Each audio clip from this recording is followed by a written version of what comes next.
Vaul here again. We're going to take a look at Game 5 of the Fluffycon tournament. Now, having just lost a game, I got paired up against another opponent that I have played before, who plays at the regular club. Those of you guys who post on a website like Warseer and so forth might remember GOBTONNIA. This guy is the inventor and the creator of GOBTONNIA, the Goblin army that's converted as a Bretonnian army, which is quite cool. But he's playing with his Dwarves for this tournament. And we had a practice game in which I managed to win quite convincingly, but things are always different when tournaments are involved. So here you can see with my cell phone in the middle of the table, I don't really know where it's there, but it's there. I've deployed all of my infantry... Sorry, I still got a cold. Deploying all of my infantry opposite his hill, where he's bunkering down and casting down with his infantry and ranged and his machines, and putting the knights on the right-hand flank. And the plan here is to sweep around the side and just hit the hammers from like 2 different angles and destroy them with my knights.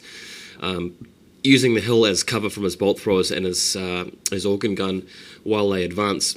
Going to the next photo, you can see my War Shriner chariot on the hill opposite that forest there, planning just to move ahead of the warriors on foot and just march through the middle. And as you can see, he's got some thunderers on the left-hand flank. I think that was a mistake of him to put that there, because I can easily just avoid those thunderers. They would have been better off on the other flank, where they could shoot at my knights as they approach. Next photo, you can see his army. Now, his army is a very fluffy army, very much in the spirit of the tournament, and he's actually got his army led by a master engineer, which is not something you'd see very often from a Dwarves army, but this is a special Dwarf army for a special tournament. And you can see his bolt thrower crew with the red tokens next to him are actually entrenched because of the master engineer there, so that bolt thrower crew is actually unbreakable. So it's going to be a bit of an annoying time to deal with him, because he's got a 4+ ward save on his master engineer as well. Next to them are a group of warriors and hammerers, and another unit of 10 longbeards, 10 crossbowmen on the hill, another bolt thrower organ gun. I've got some more warriors over the side there, some slayers, a gyrocopter, more troops down the side, even some miners way in the background. Looking in the next photo, you can see a picture from the other side of the table here, where he's got his gyrocopter and his miners. Really, I feel like they're not ideally positioned, because he'll have to move them around to attack my troops over to the left anyway. So, yeah, I felt like I'd out-deployed them, but we'll find out how things go next.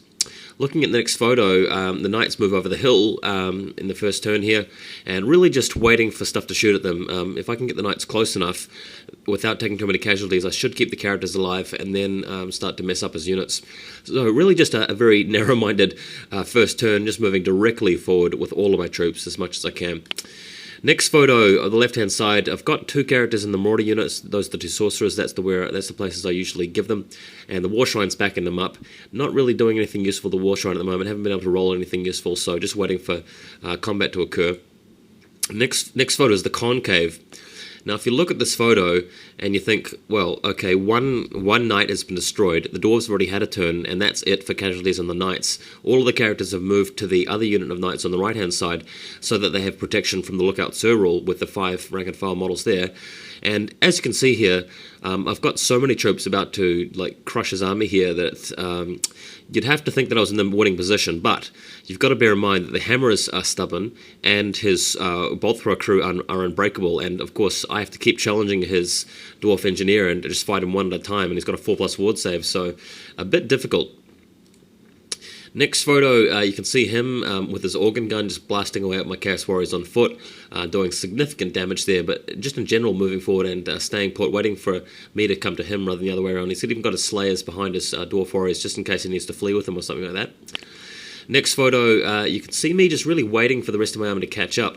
One annoying thing that actually ended up happening here was that my Chaos Warriors with great weapons got shot by, something else got shot. Some Marauders got shot. Marauder cavalry got shot behind them by the gyrocopter, and they actually panicked and fled right out into the middle of the battlefield, which was really annoying, stuffing me up greatly. So that happened in a later photo or something, or elsewhere. In the meantime, you can see that things are just gearing up to fight. Next photo, there is a combat here. He used the Master Rune challenge to draw in my knights with a war banner, and I decided to charge in the flank with my Marauder cavalry. So that allowed me to actually hold this combat. And in the meantime, my chariot has charged his troll slayers. But in the meantime, I'm just waiting for the other troops to get into position, because I haven't quite got the charge angles right to get in there. And unfortunately, this is kind of bad for me, because he can actually flank my knights with his unit of warriors behind. But I'm not worried too much, because I've got another unit of knights fighting his engineer with the bulk thrower crew, and I've got everything else in a position to start fighting later on. Next photo, you can see the combat ensuing. Now, it's quick for me to kill the crew here, but the Master Engineer held me up for many turns, and we'll talk about how that ends up later on, but that's the beginning of a very long combat, and I'm not too unhappy about that, because it means that I'm not being shot by his organ gun and his other bolt thrower. But I really need that group of Chaos Knights to get into combat, because my BSB and my general are held up in that unit, and they need to be fighting those warriors in front of them, not the War Machine crew. Next photo, I've got another major combat going on here. My group of Marauders, along with my characters, fighting in the flank of his warriors, and you can see a lone Marauder cavalryman in combat with both the warriors and the hammerers. He's clipped onto the end of the unit, and the hammerers have now destroyed their Chaos Knights, or they might have fled or something like that. But I rolled double ones at some point for my Marauder cavalry to hold there, so I've now moved in to attack on the flank with my Marauders on foot. And in the meantime, on the right-hand side of the picture, my Chaos Warriors with Halberds are really duking it out with the big unit of Dwarf Warriors, which unfortunately have a higher static combat res than they do, so a bit difficult for me to beat them. In the meantime, my Chariot has charged his Miner unit in the background. Next photo, still raging on, the General and the BSB fighting against the General of his army with the 4+ ward save, just unable to kill him. He keeps passing his ward save, and I just don't get the opportunity to override and win the game by crushing into the rest of his units. So that's really what's held him in the game so far, is that one Master Engineer, which is really annoying. Next photo, sorry about a really blurry photo here, but the battle's raging on. Just another view of it. I'm just going to skip this photo quickly because it's so bad. Next photo, this is much better. And a question for you. Where has the army of chaos gone in this photo? I must have skipped a couple of photos, because what you're seeing here is a group of victorious dwarf clansmen and warriors and miners, and I've got one war shrine and a unit of Chaos Knights. That is it. So what actually happened there? Well, I'll tell you what happened. The Chariot, which had overrun, having bashed the unit of Troll Slayers quite quickly and charged into the miners, failed abysmally. It just did no wounds, or something like that, maybe 1 or 2 wounds, and then just got crushed by catastatic combat res. It fled through the other combat and died, and the miners then overran, and in the following turn charged into the flank of my big unit of Marauders on foot. My unit of Chaos Warriors with great weapons have been shot to death by the organ gun, and because I've been surrounded on the flank with those miners, everything just got wiped out and broke all in one turn, leaving me with absolutely nothing. The War Shrine even fled and rallied back here. It's rolled a 3 for the Eye of the Gods rule, so it's on toughness 7 right now, but there's nothing I can do. I've really lost this game for 2 reasons. Reason number 1, bad luck with the Chariot. Wasn't expecting that. That totally threw off for me. Reason number 2, charging his guy with the Chaos Knights and not killing the General, because I had like 3 or 4 rounds of combat, still didn't kill him.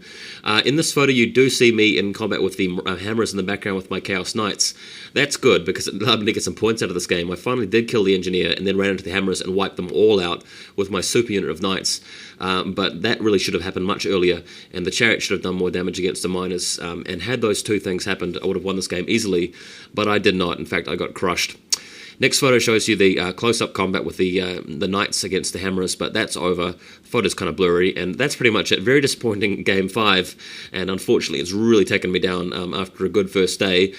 2 losses into the second day, but really a lot of fun. My opponent's a really cool guy, and I was really happy to be playing with him. Also, there's a teams competition in the tournament where you add up your total scores from the 3 guys that enter as a team, and you see which team won, and that guy was actually on my team, so I'm glad at least one of us came out better off.